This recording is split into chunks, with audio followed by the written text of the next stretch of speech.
Hey everybody, welcome to our early review comic show. I'm Jason, I'm Andy. and we're with Infinity Flux Comics out of Chattanooga, Tennessee, where every single Monday after we have done bagging and boarding and sorting all the comics, we divide them up and we review the ones that we most want to read, the ones we think people want to hear about, the ones where people want to know more about them, like this fine comic right here I'm going to review. So here's the first bunch we're going to do, but we have in total, I think, 26 comics that we're going to review. We do it in a spoiler light manner, meaning we're going to tell you major first appearances, deaths, reasons of collectability, but we're not going to tell you every little thing play by play, so you'll still have a lot of fun reading these by yourself. We're also going to show off most of the variants. Now, some of our variants didn't arrive this week. Yeah, some of the big ones. Yeah, but we did still get the majority, so we'll be showing all those, and we also show some of the incentives. So buckle in, gonna be a big show. Andy, why don't you start us off? Yes, with one I have been dying to read, Everyone has. which is funny because I've seen this episode probably 10 times, so it's not like anything in this surprised me. But this is Star Wars: The Mandalorian number one. So this is, if you've not heard us talk about it, for no end from all of our shows, this is a adaptation. Each issue in this, so it's going to be 8 issues for this first series. Each one is an episode of the show. I think that works out pretty well. You know what you're in for. You go, Right. oh, issue whatever is going to be a really good one because that's where this happens. So if you've seen the show, I don't really have to explain what happens. This is the first episode. We're introduced to the Mandalorian. At this time, he is unnamed. He gets a job to hunt down a kind of an off-the-grid bounty that, of course, we know who that turns out to be. But what's big about this is our first appearance of so many new characters Right. into comics, which I think this is probably a gateway for us getting spin-offs of a lot of these characters too. Ones that like IG-11. He is an awesome character, the droid voiced by Taika Waititi.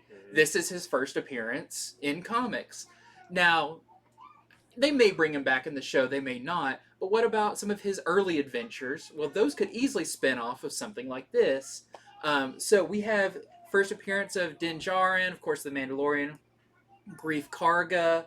We've got the Client, the Mithril, Dr. Pershing, the Armorer, Kuil, IG-11, and of course, this does have our first appearance of the child, later to be called Grogu. It's funny to say, is this a cameo? Is this a first appearance? Who knows at this point? He appears in a big panel, full Grogu head. If you know the episode, it's the last 3 minutes of the episode, so it's like the last page of the book.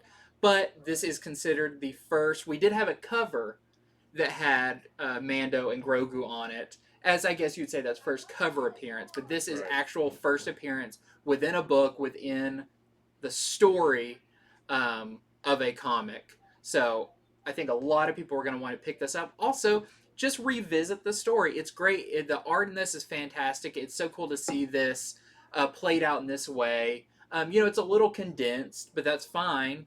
Read it at your own speed. But it's great to see some of the characters, see the environments all drawn out and everything. So, of course, highly recommended. Mandalorian number one. Now, here's the thing about this. This was one of the books we did not get any of the variants for. So, there is some really nice variants for this. Hopefully your store will get them in. We'll have them by Wednesday when this book comes out, but we just don't have them at the moment. Yeah, we certainly ordered them. We were supposed to get them. Yes. But they were not in the mail today. Now, what I fear is sometimes with books that are delayed, they'll have some of the variants delayed a week. Yeah. And you think we would know that, but honestly, our distributors often don't tell us that until kind of the day of. Correct. So it could be that as well. I really haven't looked into if other stores. I mean, we've literally unboxed these, bag boarded, read all day, and here we are. Yeah. So. But I also wanted to throw in here because not as much, giant things happen in it, but did want to bring up that Star Wars Bounty Hunters number 25 has also come out. And you see on the cover there, that is one of the Knights of Ren, because this issue features, you can see it better on the variant, the Bounty Hunters versus the Knights of Ren. So this is one of our closer tie-ins with the Crimson Reign story. It refers to a lot of the stuff that happened in there, but really cool to see them in another book. This is our variant for that. And we have our Sprouse Choose Your Destiny variant with Kylo Ren. You know, I've been a Robert Rodriguez fan ever since El Mariachi. I mean, Yeah. we're talking way, like, long ago in my life. And when I watched the first Mandalorian episode, I liked it so much, I rewatched it immediately after. Yeah. I don't ever do that, but I was like, this is shockingly good. Mm-hmm. So that's really awesome. And now we got the comic form of it. Okay, so the first one I'm going to go over is Moon Knight issue 13. So there is some significant things that that happen in this comic that I've not read about anywhere else. First and foremost, there are two new villains. There's sort of a villain team. First appearances of both of them. In fact, they get a full page. It's a full page first appearance of these two villains standing there. One of them is named Nemean, and the other is Grand Mal. So first Nemean and Grand Mal. They are villains that are brought in to go after Moon Knight starting from here on out. They don't have a word, though, so that's why I'm saying cameo. You see them, the one full page, no speaking, that's it. There's also the first appearance of sort of a head vampire guy named Tudor. Tudor is a head of a vampire organization called The Structure. So if you've been reading Moon Knight, he has been going up against vampires as of last issue. He's trying to kill all the main vampires in the city. And so now we have a leader that we meet this issue. So past that, funny enough, it sounds like enough, but this is actually sort of a Taskmaster issue. So Taskmaster's in it, and he is having to talk to somebody about Moon Knight. Okay, they haven't hired him to do anything. They've hired him to tell them about Moon Knight. And that's about half of the issue is Taskmaster telling this person, here's why you don't want to mess with Moon Knight. Here's how tough Moon Knight is. Here's how crazy he is. He does it in these very colorful terms. Like at one point, the person listening says, you know, you have a real theatrical streak in you. And he's like, yeah, maybe you didn't notice the pirate hat and the boots. Jed MacKay is just so good at writing these characters. So it's just a delight to read Taskmaster talking about Moon Knight. There's a lot more to it than that, but I'm not going to spoil it. So beyond that, Moon Knight is in his own book, yes. The other half is with him. He's going after the vampires. He's basically, you get to see the ways that he torments the vampires he catches so that they'll tell him where he can find the Structure, which is the vampire group. And of course, none of them want to talk, but Moon Knight, he is a true anti-hero. He will get it out of you if he can. He get garlic bread, and it's like getting it close to him. Nothing like that exactly. Worse, though. Worse. Okay. So, past that, it looks like soon Moon Knight is going to have his multiple personalities all have a little talk about what's been going on lately. So a lot going on in a book that I love to read every single week. I was happy to feature as my first book because of a bunch of first appearances. Yeah. So that is what's going on in Moon Knight number 13. And then we have this awesome variant. This is the Gist variant. My next one is our first tie-in, kind of one-shot tie-in to Dark Crisis. This is a long title. This is Dark Crisis World Without a Justice League Superman, also featuring Aquaman. So this is super cool. I really, really enjoyed this issue. Now, as you can see on the cover, that is Superman and what kind of looks like Robin in that classic Batman Robin pose. Yep, arms akimbo. Yeah. That's what it's called. So, this is by Tom King, and art is by Chris Burnham. Chris Burnham I knew from doing a lot of like Batman and Robin. Like the version of Damian I see in my head is kind of his version. So it does tell you right at the beginning kind of what's going on here. Pariah, our big villain in Dark Crisis, is using the Justice League. You know, spoiler, they don't seem to be actually dead. I don't think any of us are shocked by that. They've kind of said that anyways. and he's using them, using their energy or whatever, by putting them in kind of makeshift worlds of their dreams, like their ideal settings.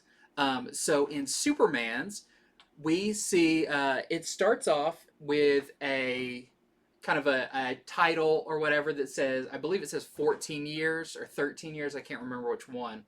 And we see Jonathan Kent, son of Clark and Lois, as a kid.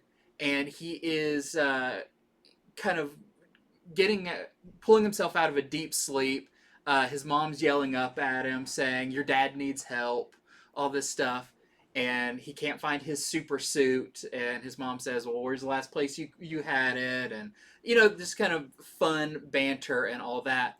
But comes to find out, this version of Jonathan Kent is kind of like Superman's Robin. They're a dynamic duo. You see them fighting Brainiac together, going on different missions. Now, what makes this issue interesting is we get about 2 or 3 pages of that, and then our next one says, I believe it's 15, year 15. And what this book is, we're seeing Jonathan Kent age up at a natural pace, as opposed to what happened in the main universe, where he went off with his grandfather in the Legion, and he was gone for a long time, and came back aged up. And we even have seen before where Superman has mentioned, like, he regrets not being with his son through those years. In Superman's ideal world, he got to spend those years and help raise Jonathan into kind of the next Superman that we know today, but kind of getting to push him along the way and teach him different ways of doing things and being there for him when he gets knocked down. And this is a sad, heartwarming issue that could make some people mad that we never got this, because there is some great stuff. What happens when he turns 18 and he gets a car? Now, of course, he doesn't get a normal thing. I mean, why would you if you can fly? Clark has him something else. This is a really great issue. I highly recommend it. Even if you're not reading the Dark Crisis, but you kind of like those what-if, one-off stories, this one is really good. The backup story, it's a little bit shorter, is an Aquaman version of this, where in his ideal world, it is years later, and his daughter Andy is now kind of fighting side by side with him. Now, she's a bit older than what Jonathan was in the other one, but they are kind of getting ready for a big formal event. You don't know what that is until the very end, but you see someone is planning on kind of crashing this event, and it is a new character, and it's not an Aquaman villain, but it's one of Andy's villains that said, like, it's her arch enemy, whose name is Charlatan, and they're trying to mess up this get together. And what's their name? Jess Quick is there to help stop this, along with Andy and Aquaman, and has a great ending, and you see why this is his perfect reality. But you also see the Justice League may know that this isn't real, but that doesn't mean they can't enjoy it. So, very, very cool issue. I do really recommend this, especially if you have some nostalgia for the Super Son series, or just those that time when Jonathan was younger and kind of mischievous. So this Charlatan villain, would that be their first, even though it's from this alternate? I believe so. I mean, I could see if we do see, as Andy gets older and becomes her own hero, that this character could come up, because it is named as her arch villain. And you kind of see what their powers are and everything. So it could be a throwaway thing, or it could be, a character they pick up later. That's definitely a possibility. We also have a really nice variant for it. This is the 1 in 25 beach variant. We're selling to our customers for $20. Very cool. Okay, so my next one is not going to take a long time. Batman issue 125 is back. Now, how is that? That's because this is the Acetate cover. So the acetate covers, they take a lot more work to do. They had us order this a few weeks before Yep. the regular order for Batman 125. So typically stores under order these. And it does cost more. It is $6.99. But check this out. So it's one of the covers that when you open it, it's all plasticky and nice. See, it moves. So typically with acetates, when you do this, it's revealing something underneath. This one, it doesn't exactly. It's, just more the city that you see. But I have to say, this part of the cover, just the Batman, just the bats forming Batman, I think is really cool. Kind of gives almost a 3D effect of the bats flying in front of the city. Yeah, I think it's a really neat cover. So this is going to probably be one of the more rare variants for Batman 125, other than maybe some of the incentives. So you may want to ask whatever store you shop with to grab you one, or stop by before they're all gone, because I bet they're going to be in high demand and short supply. Yes. Okay, my next one is the return of one of my favorite series from a year or so ago, is Berserk. So this is a... You mean Barbaric? Barbaric. I was going to say, I stopped is that Keanu on the... No, it is not Berserker. It is Barbaric. So this was a super fun series for the first chapter of it, of course, about this barbarian named Owen who was cursed to do good. Despite he didn't want to, and he just wanted to be a barbarian and just do horrible things, he couldn't help but do good and answer the call of people in need. And he had his literal bloodthirsty axe that could talk and got drunk off blood. Very funny series, very mature, but just a whole lot of fun. This is our first of what they say is many one-shots exploring the world of Barbaric and the characters in it. So it is kind of an oversized issue. You've got Owen in it, but you've also got some new supporting characters. A lot over-the-top violence and action and stuff, but really fun. I also think if you didn't read that previous volume, this would catch you up to speed pretty easily with just the craziness. And there's a new, the Chapter 2 for Barbaric is launching pretty soon, I think in just about a month or so. So if you liked Barbaric, don't miss out on this, because your store may not pull it for you, because it kind of is a separate thing than the previous book. So that is our A cover. And then we have our variant by Richard Pace. All right, so one of my favorite reads of the week is this new independent miniseries called Above Snakes. So this is a 5-issue miniseries, and it is by Sean Lewis and Hayden Sherman. That's the team that did The Few, and they also did Thumbs Together. Yeah. So they've done a few comics before this, I think all with Image.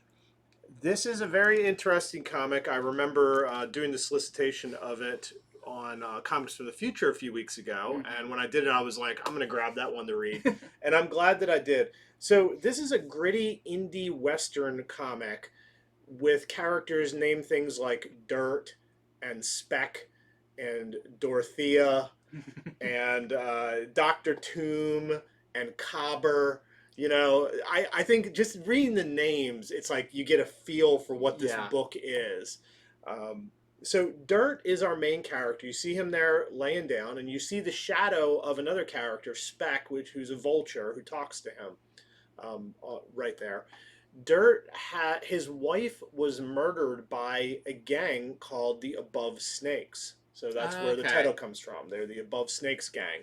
And so he is on a vengeance quest, and he's being sort of egged on by, quite mercilessly, by this vulture who, is it in his head? Is it real? The vulture isn't very nice to him, but at the same time, he is trying to get him to keep going on the vengeance quest. The vulture basically tells him he needs blood. And the vulture is Speck. Dorothea is Dirt's wife. So in this, we get to learn who our characters are, and he learns where the Above Snakes and people who are working for them are at. And he heads over that way, and a lot of Western violence ensues. There is killing, there's blood, But ultimately, Dirt is a good guy. He is not such an anti-hero. What he does in this, it does help people, not just himself. So I think that's pretty cool. The art and lettering is really interesting. The lettering reminds me of sort of a twisted Disney font. You'll have to see it for yourself. And the art is like the coloring is done in this very wild, bleak pastels style. So if you see on the cover where it's not a lot of different colors right there, that's how the whole thing is done. Which lends sort of each character their own color that represents them. Mm-hmm. It just makes it stand out, and it just has that sort of indie art where it just feels more wild and more like they're doing what they want to do. They're not trying to do this for anyone but themselves, Mm-hmm. and I appreciate that. So if this sounds at all good to you, if you want to read a good Western comic, a good Vengeance comic, a good indie comic, check out Above Snakes #1. I think you're going to know right away through the first issue if the rest of the series is for you. But I enjoyed it. I'll be reading the other ones. Yeah, I've been thinking like we really haven't got a solid like Western book in a while. That is a good point. Now that you mention it, I've always been a big like Jonah Hex fan, Six Gun, all of that, and it's been a while. I can't think of the last one I've read that's been good. And with this one, you're in for a 5-issue run. See where it goes. So it doesn't have a traditional variant. It does have a blank variant, though. So they kept the variants on it kind of light. You can draw a tumbleweed on it. It has a 1 in 10 black and white variant that we're selling to our customers for $8. And check this out. This one I really like. This is the 1 in 25 retro variant that we're selling for $25. I saw this laying out, okay, and I didn't know what it was, and I was like, what's that old comic? It tricked me. They did it so well. It really did trick me, so Megan laughed at me about that. Okay, my next one is another big one this week. There's quite a few big books this week. That is Daredevil #1. This is the, I don't know how you describe a new #1 by the same team that previously did it. Sort of a relaunch. Yeah, kind of a relaunch. I do think this is very new reader friendly, because I hadn't read all of the previous run of Daredevil. I did read Devil's Reign, and that kind of got me caught up to where this takes place. But of course, this is by Chip Zdarsky and Marco Checchetto, the same team who are fantastic, and this picks up where so Matt Murdock's brother, his kind of identical brother, was killed during Devil's Reign. And everyone thought it was Matt Murdock. So that's kind of a way to clear his name, so now people don't know who Daredevil is. They thought, well, there's no way Daredevil and Matt Murdock could be the same person because he died. So he's kind of back, along with the help of the Children of the Purple Man, who can manipulate people's minds. Daredevil kind of has a new lease on life, being a vigilante and everything. But he's been through a lot of stuff with this last run. Kingpin is gone, but now his son has taken up the role of being the kingpin of crime in the city, and kind of has a personal thing with Matt Murdock. But this is cool because it's kind of bookended by what seems to be a flash forward. All we get is a really close up on Daredevil's face, but he's got a big, what almost looks like white or graying beard, and he's kind of narrating part of this, but it seems kind of ominous, the things that he's talking about. I think the other big thing in this is Spider-Man is a big character in this issue. Spider-Man shows up, and they do some teaming up together. Daredevil and Spider-Man, which I'm always happy to see. It's really fun. You see the villains they go after, like Hammerhead. They just break into his place and beat him up. But without revealing too much in this, because there is a very big moment between Daredevil and Spider-Man that I think is, I would rather you read it than me tell you about it, is the thing that Daredevil reveals, which I don't think we knew before this, is that he is leaving New York, and he says possibly forever. Now, what's that going to mean? Where is he going? We'll have to see. But I think that sets, Daredevil is so synonymous with New York. He's like Spider-Man in New York. Right. Hell's Kitchen is his domain. And for him to be leaving, I think that's a really big deal. This also has a backup story about Elektra. What is Elektra up to now? Well, she is going to meet up with Stick, and they have a job that they're going to do together. So I'll just say that this was a really good issue. So if you were reading the previous one, let your store know, because this will be under a different kind of item code in their systems. So say, hey, I want to be on, it's probably Daredevil 2022 or something like that. But just say the new Daredevil series to make sure you don't miss this one if you enjoyed the last one. And if you did read the last one, but you thought, hey, a lot of people are talking, it's really good, pick up this one, because I think easily you can understand this one, and it's a great first issue to a new run. So it is Daredevil number 1. It's a great A cover. Very moody. And it's a number 1, so we've got a lot of variants. We have the Panosian variant with that reflection with all of the... I guess those aren't the hand, those are the fist. Right. Then we have a John Romita Jr. variant, now back at Marvel. We have the Fornes Blinds variant, which I don't recommend hanging your cane on your blinds. That will make them crack. We have the Peach Momoko variant. We have the David Nakayama, the Spider-Man variant. Then we have the 1 in 25 Stegman variant that we are selling to our customers for $20. Yeah, Daredevil leaving New York, I mean, it makes sense that he could at this point, because there is Elektra's Daredevil as well. Yeah. So, I mean, there'd still be somebody watching over Hell's Kitchen. And that's kind of one of his purposes of talking to Spider-Man, too, is to be like, hey, you also have the city. You do a great job, so I feel like I can step away. All right, so Marvel Fortnite Zero War number 2 is out as of this Wednesday.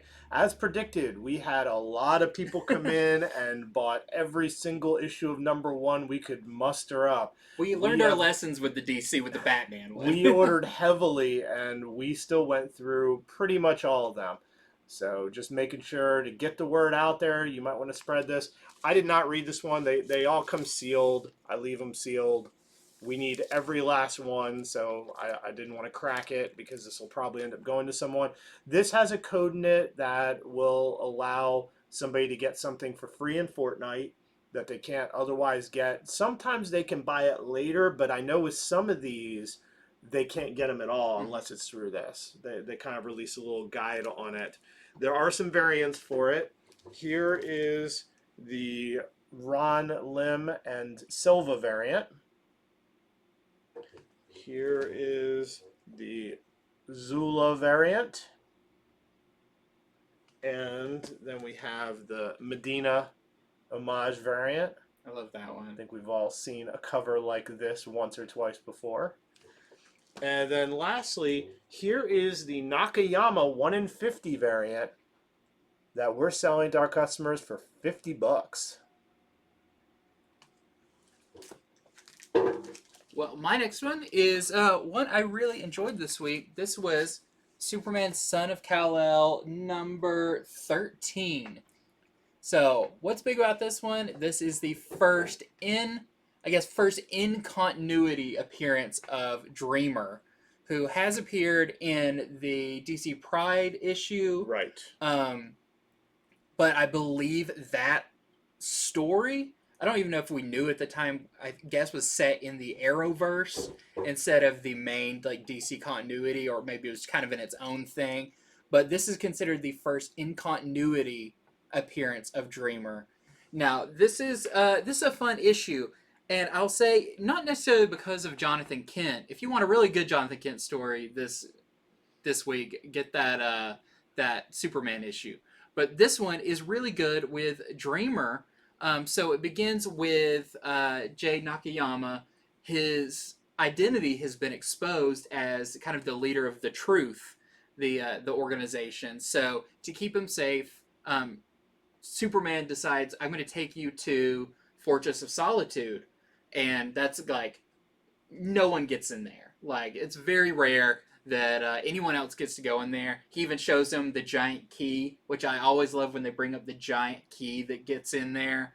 But what happens when they open the door? Dreamer is sitting there waiting for him. How did she get in? Now, this is my one thing with this is I would love a breakdown of what her powers are, because she is able to travel through dreams, but also kind of relay dreams to people and show them things. So I was learning a lot about this character through this issue because I hadn't seen the episodes of the show, so I need to go back and watch that to see the full scope of her powers.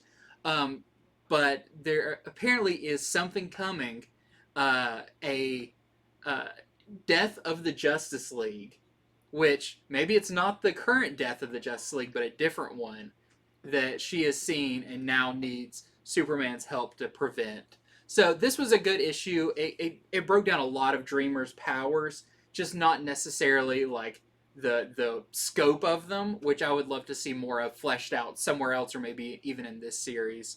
So if you want a first appearance, I guess it's not technically like first appearance, but it's... We were talking about Yeah. this because, Dreamer was in DC Pride, but it wasn't in like regular DC continuity. Mhm. So Dreamer's had a first comic appearance, but this is first appearance in regular DC continuity. Right.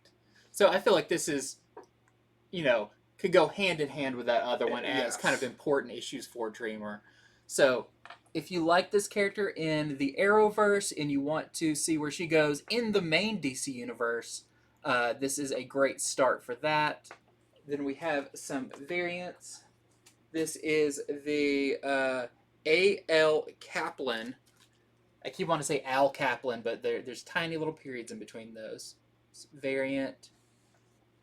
And then we have the 1 in 25 Henry variant that we are selling for $45 to our customers. All right, so I read Spider-Man 2099 Exodus number 4. This has the first appearance of Black Widow 2099, who you can see on the cover there. But then who is that person next to Black Widow over on this side? So let me tell you a little bit about what's going on in this issue. So Miguel has decided to assist Nostromo, another 2099 character. And to be able to help him, they're going to need the help of Black Widow 2099 to locate Hawkeye 2099. So that's who this person is. Okay. Now, I don't know everything about the 2099 universe. I've been reading on it since I was a kid, but there's been a lot of it. There has. I think this is a different Hawkeye 2099, and if so, that would be their first appearance as well. Because the Hawkeye previously from 2099, he was like part hawk. He had wings. Like this one does not. So I really looked into this. I was trying to find out, and that's what I came up with. So the question here is who is Black Widow 2099, and what beef does she have with this Hawkeye? Because she does have beef with them. You will know that by the end of the issue if you read the entire thing. So that's sort of the main points of Spider-Man 2099 Exodus number 4. First, Black Widow, possibly first Hawkeye of this universe. So that's kind of what's going on. Past that, we have some variants. Here's another Lim and Silva variant. And then here is another of the Shalvey variants with the bordering. Do we know how many issues are in this miniseries? Yeah, I believe it's just one more. Okay. It feels like they're just going at a good clip, just like expanding this universe. Miguel's been like putting this team together, sort of, or utilizing each of them to get closer and closer. I did have one other thing to say. You reminded me. It looks like next issue we're going to have a Norman Osborn mixed with Venom in it. So, That's cool. Yeah, that looked pretty interesting. Okay, so my next one, if I can keep all my stuff in the right order, is 8 Billion Genies number 3. This just has to be one of the best books coming out right now. Um, this has been optioned by Amazon for a whole kind of universe of stories, and I feel like every issue just gets better and better. Now, what I didn't realize originally, so the first book did like 8 seconds after the Genies, 8 minutes after the Genies. I think we're up to 8 days after the Genies at this point. So the things that happen there's wider gaps in between them. Like in this one, we go back to the bar that is kind of the only safe place on Earth from the effects of the Genies, but there's some new people there, and maybe one of these is Jim Morrison. How did he get there? Well, there's a new concept that's kind of talked about in this. I love that some of the people haven't used their genies. They haven't made their wishes. So the genies are just like sitting around and they're like, hey, what's up with this? And they're like, oh, this person over in New Mexico made this wish, but it didn't turn out well.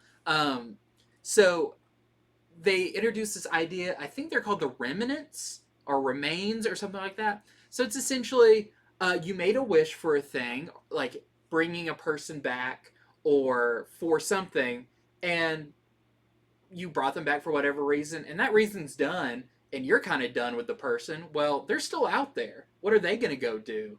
But they're still linked to you because you're the one who made the wish. Now, what happens when some of these things start exploding and disappearing?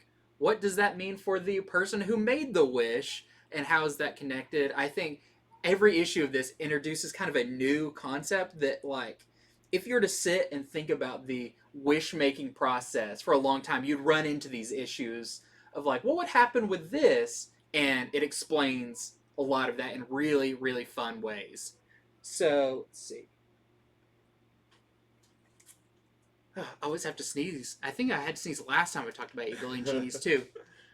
But, yeah, also our one of our big characters, Mr. Wang, the one who got the really cool like suit to go out and do a mission. He wished for a suit that could basically do whatever he needed to get this job done. You find out what that job is and the fate of him in this as well. So I like these little bonus stories we're getting along the way of these characters. You're really starting to grow on you. You're really starting to root for a lot of these. And another big wish is made at the end that is just awesome and hilarious, like all of this book that you'll have to read. Really cool. We also have this James Heron variant. And one of the joys of this, too, is just reading it and looking in the background and seeing what are all these wishes people have made and what craziness, because it starts off with a really crazy thing happening. Yeah, 8 Billion Genies, super hot. We've had people just like beating down our doors for these back issues. So I'd also like to state that Image has realized this, and so they did a 50% overship on this. So if your store ordered 20 copies, they got an extra 10 copies. So hopefully your store will be able to have enough copies if you're just sort of jumping on the train now. They're also having a second print of number 1 that we've just got to order. Image stopped doing second prints a while back, and this series has been so popular they've had to go back on their word. I think they realized there's so many issues left to get it in people's hands. Yeah, which I think that's great. I don't know why you would ever say no second prints. I mean, not do everything it when it makes needs sense. second prints, but things that are that hot and you want people to read, I think, why not? Yep. Okay, so I read... Oops, nope, this is the wrong one. I'll be getting to that later. Teenage Mutant Ninja Turtles, the Armageddon game opening moves, number 1. This is a 2-part series that is going to lead into the Armageddon game, which is the big TMNT event of this year, now that Last Ronin's done. Last Ronin wasn't even supposed to be this year. It just bled into it bit by bit. So this was a really cool issue. It's a 30-page issue, so it's a little longer than a normal comic. this, of course, follows. There was a free comic book day Armageddon game book that you may have read, and that one was reprints of Yeah. things. This is new material, okay? Although it's new material, it has a lot to do with Shredder's history, and not just as Shredder, but as Oroku Saki, Hmm. who he was before Shredder. So you get to see him before he was Shredder. You get to see more of when he was Shredder. uh, he basically learns about apocalyptic events that have something to do with Rat King, which is going to influence why he's about to do what he does later in. And this isn't spoiling it to say because it's been all over the place and all kinds of solicitation. They kind of want you to know, but Shredder is going to be leading the Turtles Yeah. during the Armageddon game. He isn't in this issue. In fact, there's no Turtles in this at all. The other part of this is there's a story with Krang. So Krang is within Leatherhead, which I have to say, is there anything scarier than a giant walking gator with a brain in its A stomach? brain alien. Yep. Well, Krang tells a story from his past, back when he was in space. You learn a lot of stuff with that. There is no Rat King in this issue, yet he's kind of in it in people talking. You get the sense that he's doing things behind the scenes that has to do with all this. So this is a very good setup issue where you learn a lot of history of Shredder, a lot of history of Krang, and how they're going to start fitting into things. I think issue number 2 it's going to become a lot more clear though. So that's the most I can tell you right now about Armageddon game opening moves number 1. It was hard enough for me to find out this is a 2-issue lead-in. Yeah. That was difficult to find out, so I hope I've at least helped you know about that. Here is the 1 in 10 Eastman variant that we're currently selling for $25. Yeah. How amazing is it? Like, this run of Ninja Turtles has been going on so long, and it continues to build heat. Like, people are talking about it now, so far into it. New people jumping I onto know it. we have more people on Ninja Turtles now than a year ago, than 2 years Yeah. ago. It's great that they can do that. Okay, so my next one is going to be quite a few because it is a big X-Men week. I'm not even showing all the X books that are coming out this week. Just kind of tying them into this main one. This is X-Men Hellfire Gala number 1. So last year we had a bigger Hellfire Gala that was kind of a multi-part event. Also included like Trial of Magneto, all of that. The Hellfire Gala all takes place in this issue, and I gotta say, it's not light on content. So this is an oversized issue, and it also feels like the amount of stuff that was in all the stuff from last year pushed into one. So every couple of pages addresses. Maybe if you're reading New Mutants, you kind of see what's going on with the New Mutants characters. If you're reading Marauders, you see what's going on with some of the Marauders characters. That kind of thing, which I think is really good for people who are keeping up with the X-Men books. But for me, who's not reading all of them, I still thought it was really interesting because this centers around Emma Frost is kind of the main, just like I think she was with the last one. She's kind of the coordinator of it, and You need somebody of that much style to run these things. yeah. So she's kind of our viewpoint into this. Now, this deals a lot with the news that came out in the X-Men world that they have the ability to be immortal. That's kind of the crux of this. Even in Immortal X-Men that I'll be talking about in a second, Emma Frost says, like, I really wish if that was to come out, it came out after this party. Because a lot of people showing up at this party who are from the outside, who are, dignitaries and presidents, go to her and be like, why were you holding out on this? Like, you were giving us these flowers that would cure diseases, but all the time you had the ability to make people immortal.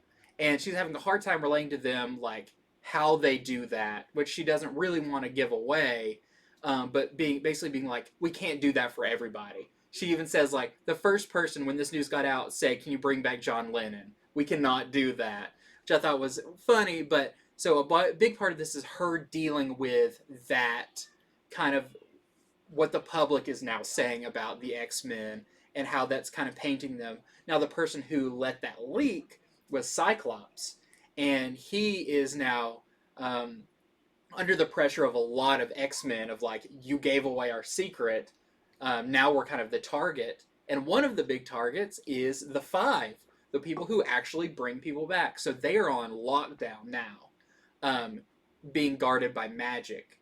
Magic is kind of their like, you don't get through me, and nobody gets through. You know, sorry you can't go to the party, but this is now a very dangerous situation. So I thought all of that was really interesting, because there is a thing that I don't know if a lot of people remember or got a refresh on in the free comic book day issue that ended with Myra, um, basically saying she was going to take over Mary Jane Watson kind of persona to really mess with the X-Men, and that is picked up here. So if you read the free comic book day X-Men, that directly leads into here. And there's, who's else at this party? Spider-Man. So when Mary Jane comes in, his spider senses are tingling, and that will lead us, which I don't think anywhere said so far, but in Amazing Spider-Man number 9, we're going to see what happens with that. So that story is actually going to go on, starring Spider-Man and Wolverine trying to figure this out. So this is going to have some branching off things, but I think that one I'm especially excited about. There's so much more that goes on here. Stuff doing with Clea, the new Sorcerer Supreme Clea. There's stuff to do with Tony Stark, and he has a conversation with Emma Frost about what they're doing. You have Captain America, Fantastic Four. Things are said about maybe Reed Richards has been mind wiped. So much happens in this issue. I didn't even begin to scratch the surface of it. And we see the early stages of A.X.E or Avengers, X-Men, Eternals. That is brought up here. So this is kind of your prequel to that, because what's going to be happening is set in motion in this issue. So much going on in that one, but I thoroughly enjoyed it. Man, I thought it was just about the outfits. No, but there's a lot about the outfits. There's even kind of a whole segment about that. Also, an appearance by John Hamm is in this. Also, maybe a spokesperson for a certain metal band. Just a lot. It's fun looking in the background, try to name everybody. And John Hamm's got a great agent. He's in everything. He's in everything, even X-Men print comics, material. even one-shot Hellfire galas. So real quick, I'll show you the variants for this. We've got the Carlos Gomez. Oh, and I'd even say they announced the new X-Men team in this, just like they did the previous year. There's a new X-Men team, which some members on there I'm really happy are on there and I want to see more of. So this is the Carlos Gomez variant. We have this beautiful Art Germ variant with Jean. Jean's a big part of this issue. We have this Nick Dragotta variant. Jean dancing with appropriately sized Wolverine. Just maybe shouldn't have your claws out. We have He's keeping Cyclops away. Yeah, we have this beautiful 1 in 50 Adam Hughes variant that we are selling for $55. Also want to talk on real quick. We have Immortal X-Men number 4. I would say this is the issue that most closest ties in with the Hellfire Gala, because this is centered around Emma Frost. Now this takes place a little bit after the Hellfire Gala, so read this one second. Beautiful Mark Brooks cover. Amazing Mark Brooks cover. I would have thought this was going to be a big variant, but no, they made it the main one. But this also deals with the people asking her about the immortality. How can they get it? Her really dealing with that very stressful situation. And on top of that, there's a lot going on with Mr. Sinister that's kind of at the core of everything going on with the X-Men right now. So that was our Mark Brooks A cover. And there's How Do You Choose when you also have this beautiful Phil Noto cover. You have this Megan Hetrick variant with Emma Frost with what she wears at the gala. And I did just really quickly want to show off a couple of variants. So Wolverine came out this week, and we have this awesome Kyle Hotz versus Predator cover, which totally should be its own book. I can see that one day. Yeah, and we have this, which is for New Mutants. Even though it's the Hellfire Gala variant, it does not involve the Hellfire Gala, but you get to see more of Magic's awesome outfit that she actually does wear in the gala, which I think it's cool. Like all the costumes you see them wear, they are really wearing in there. As crazy as they are, that's what they wear. So, ooh, and that was a lot of X-Men. Yes, yeah. I mean, right after Andy finished reading Hellfire Gala, he started telling me some of the details, and there wasn't enough time to talk about it. Yeah. Okay, so I read Captain Carter #4, and the cover says a lot about this one. Captain Carter is wanted by her government, who is corrupt, and that is generally what's going on in this issue. Last issue, Tony Stark of this world showed up, and it's pretty neat because his Iron Man suit isn't like a suit he puts on; it's his whole body. Mm-hmm. You'll learn more about it this issue, but basically, as far as what is really human, his brain and his spinal cord. So, you take Tony Stark's brain, spinal cord, put it in a body that looks like a real body, but really the whole thing is mechanical, and this is the new Iron Man of this world. So in this issue, we learn who has corrupted the government, who has infiltrated them, or what. You'll know by the end of the issue, and of course, there's a climactic ending where Peggy Carter is in some real danger. This will all be finished up next issue, though. Next issue is the final issue of Captain Carter. Here we have the Romy Jones variant. Okay, next up I have a book that we sold out of pretty fast, so I don't want people to miss out on it. This is Miss Meow #2 from the new publisher Merc Publishing. They'll have these great magazine covers about kind of espionage, superheroes, and supervillains. Miss Meow, this one has a first appearance of a new villain. I believe so, unless she was in the previous one, but not really named. But the new villain's name is Catfight. Perfect to go up against Miss Meow.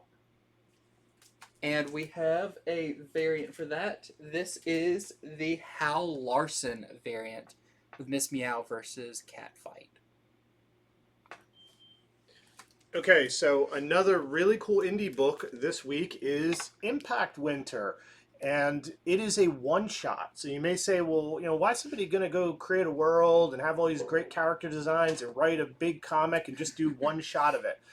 Because this is the prequel to a Audible. So there's an Audible series. It's like award-winning. It's like I think they're saying it's a #1 Audible series. So if you want more of this, it's apparently going on Audible, and they decided to do this awesome little one-shot prequel. So this is from screenwriter Travis Beacham, who is the co-creator and writer of Pacific Rim, amongst other things. And funny enough, Travis Beacham's from Tennessee, in a city very close to us, from Cleveland, Tennessee. It's just there, just north of Chattanooga. Yeah, so he's originally from here, which is really cool. And the art is by Stephen Green, who did Hellboy and the BPRD. So this is set in 2036, 1 year after a comet has hit Earth, causing the atmosphere to black out the sun. And it turns out vampires are real. They were hiding. And when there's no more sunlight, they attack.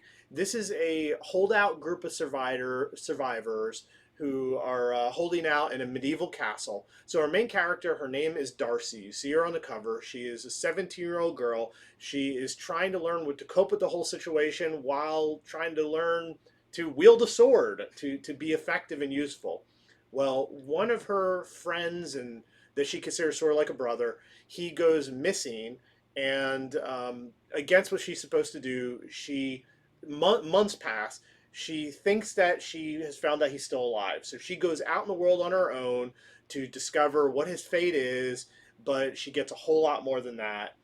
She discovers a lot about these creatures. This is one of these books where early in you find out what are the rules of vampires in this world? And you see the shadow of the one on the cover. They're very fierce and ruthless, but they're sort of animalistic, except they have the animal cunning. Well, maybe that's not all there is. Maybe there are higher creatures than that. So a lot is discovered. This is just sort of one cool issue to read. Really good art, good writing. And I think it's going to make you want to check out the Audible afterwards. Mm-hmm. Will there be more on this? I don't know.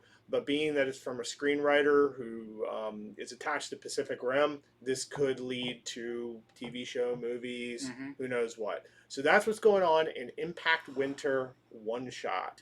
And it is sort of, I think it's double size. It's at least 30 pages, if not double size. There is no variant either, just the one cover. Well, now you know you're not missing out on anything if you go in and they only have that one. Okay, next up, I have, tying in with a lot of the stuff I talked about today, A.X.E, or Avengers X-Men Eternals Eve of Judgment. So this is a one-shot that is kind of a prequel to the A.X.E event coming up. And this, I would say, is more from the Eternals perspective and what's going on with them. So we know that the Eternals now see the X-Men as deviations. That's even brought up in the X-Men book about,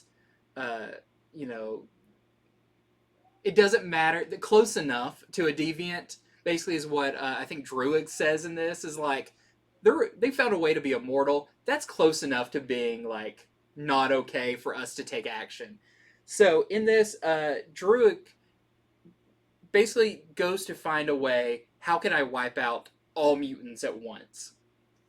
And that's kind of his main plot through this. There is a lot of Eternals in this. A lot of them I am not super familiar with, but Icarus is in here, and Sprite, a lot of those, so I could kind of follow along, but I'm not 100% sure on all of them. But this was an interesting setup.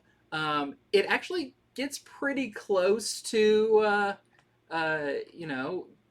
being bad news for mutant kind, but you'll have to see. There's a reason why this is just the prequel and not the main series. So if you're really looking forward to this event coming up, you'll want to pick this up. I don't think it's like 100% necessary to understand what's going on. It could definitely be referenced during that because some big plans are put into place. But very interesting issue. It's written by Gillen, so it's definitely, from the writer of the Eternals series. So it's kind of, if you're reading that book, I think you'll definitely want to pick this one up. And, of course, it's got some variants as well.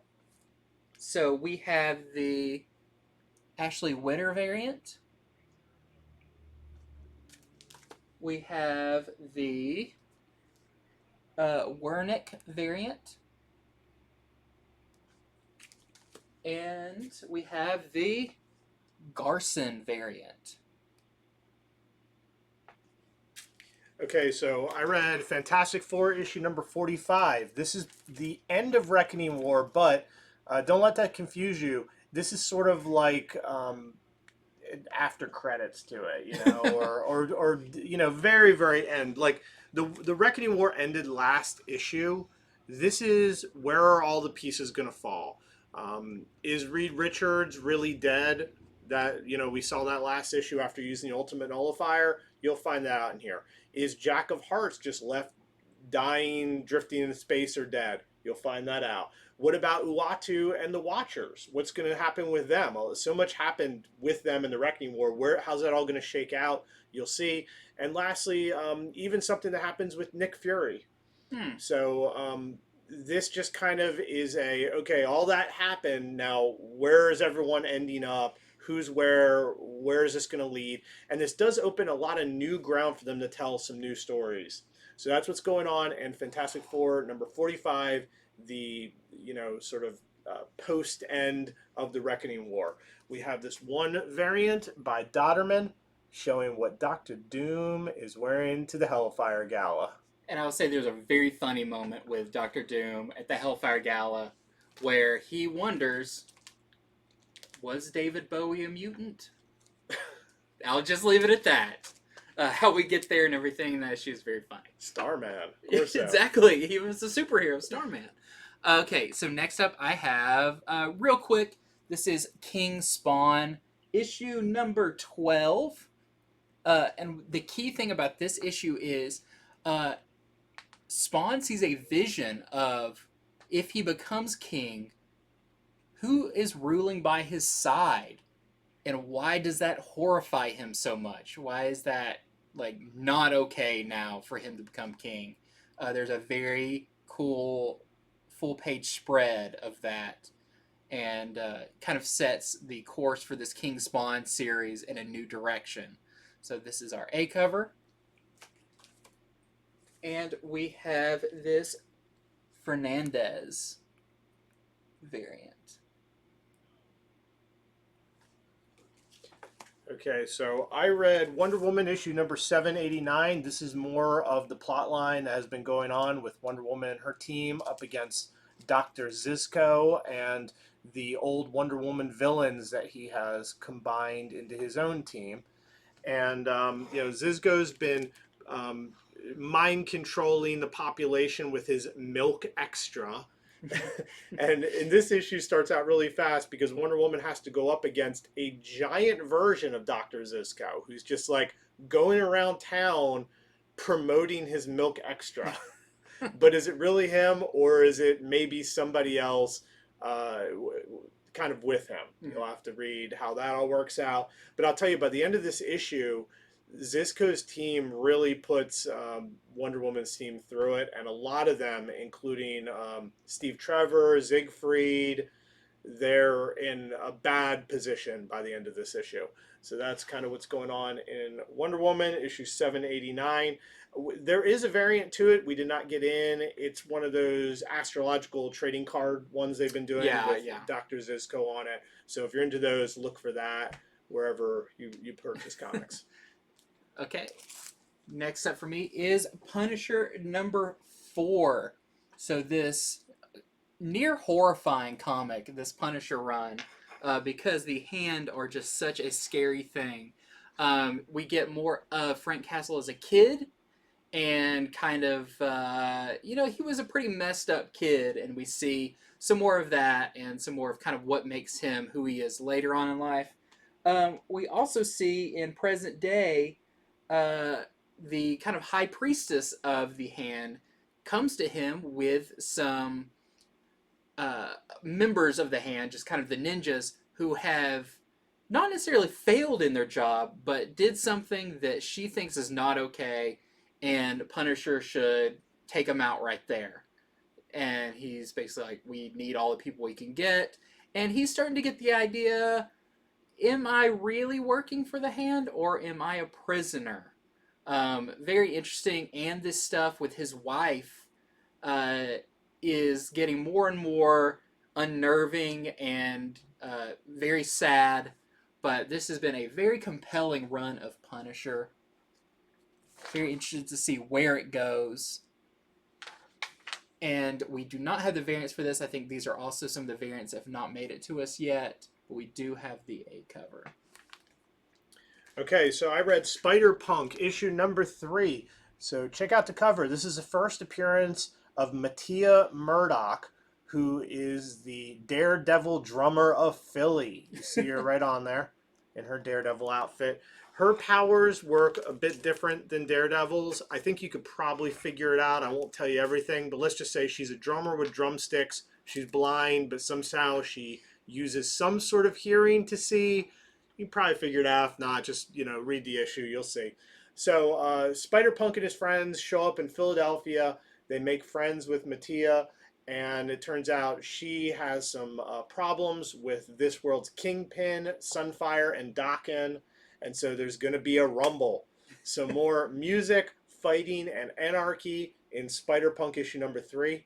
And I'll tell you, we read so many comics that sometimes little details bleed together. So I was wondering, my notes said the wrong thing earlier, and I figured it out. It's next issue of this has the Norman Osborn Venom. Oh, okay. Yes. So I said that for Spider-Man 2099. No, it is the next issue of Spider-Punk that has a Norman Osborn Venom that's going to be in it. And then we have this variant. Here is the mock variant for Spider-Punk #3 out this Wednesday. Okay, and the final thing for me I was going to show off, I'm going to make sure I got these in order, is the DC versus Vampires. This is the Coffin edition. And we have DC versus Vampires Crypt edition. So this one comes first, then this one. And this is a reprint of 1 through 3 of DC versus Vampires. And this is a reprint of 4 through 6 to get you all caught up. So these are oversized issues, fun homage covers there. Yeah, the one's Lost Boys. What was the other one? Breakfast Club. Breakfast Club. Yeah, Which it's is just funny. The it's colors are and everything's so different. And it's like, why didn't you go with like, I don't know, Buffy the Vampire Slayer or something? But it works. So if you want to catch up on this series or you just love that book, you'll want to pick these up. It's interesting. They both came out on the same day, coming out tomorrow. So check those out. And that's all I got. The last one I'm going over is Captain Marvel issue number 39, is it? Yes. So check out the cover. You have, they made it look like a newspaper, and it says, "Is Binary the new Captain Marvel?" Also, Carol is missing. So the Carol part of the story is really interesting. Last issue we saw that she had been abducted and sort of tied up by 3 very famous Marvel magic users. I won't say which ones in case you didn't read. Well, she is put on trial by those 3 magic users along with 4 others who make quite a powerful tribunal. Now, why are they putting her on trial? What are the stakes of this trial? You'll find all that out this issue. Meanwhile, Binary is trying out some different looks. Carol's been gone for a while. A lot of people think that she is the new Captain Marvel. Is she just going to be on fire all the time? So she tries out a few different looks, some of which are Captain Marvel looks, and we get different reactions from different people. Of course, Carol's been missing for a while, and she has family and friends who notice she's gone, and Binary appeared right before that. Some of them are angry, and one answers, and it looks like Binary may be getting into a fight with one real soon. So that's what's going on in Captain Marvel number 39, and here is the Dodson variant for that. So that is our show for this week. I think, like I said, we went over 26 different comics, all the variants we could gather together for them and their incentives. So I hope we've helped you out, and when you go to your comic store this week, you know a little bit more about what's going on in each book, which books you want to grab for what different reasons. If so, we have done our job. If you're watching us on YouTube, hit subscribe. We do appreciate that. I guess we'll be back on Friday with Comics from the Future, where we'll be going over all the open order comics for this week. So thank you very much, and we will see you then.